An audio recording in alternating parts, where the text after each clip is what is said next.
Guys এখানে আমাকে পিছন থেকে একটা প্লেয়ার নক করে দেয়, নক করে আমাকে নিয়ে ট্রোলও করতে থাকে। আর আমি যখন রিপ্লে চেক করতে গেলাম তখন বুঝি এটা ছিল ইউজার। তার টিমমেটদের নামগুলো খেয়াল করুন। কিছু সময় পরে বদলা নিতে এসে আবারও নক হয়ে যায়। আর সেম ভাবে তারা ইমোটও দেখাই দিল।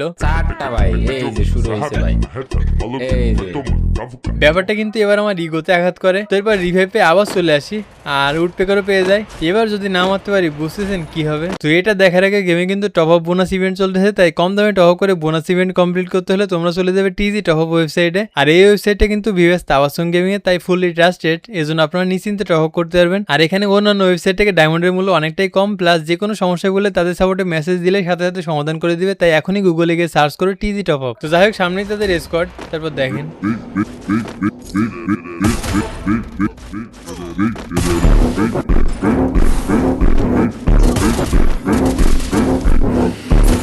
ফাইনালি তাদের স্কোয়াডে 3টাকে মারি। আর লাস্ট প্লেয়ারকে না মারতে পারলে কিন্তু রিভেঞ্জ কমপ্লিট হবে না, যে জন্য তাকে খুঁজতে থাকি। সামনে একটা লেডি ছিল, তাকে অন ট্যাপ দিয়ে দিই।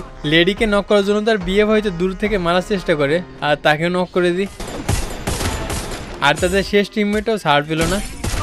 কিন্তু এর পরেও ইমোট দেখানো স্কোয়াড খুঁজে পাচ্ছিলাম না। তো খুঁজতে খুঁজতে সামনে একটা স্কোয়াড পেয়ে যায়, আর পরপর 2টাকে নক করে দিই। নক করে তাদের লঞ্চ প্যাড ইউজ করে তাদের উপরে রাশ করে দিই। তো তারপর দেখেন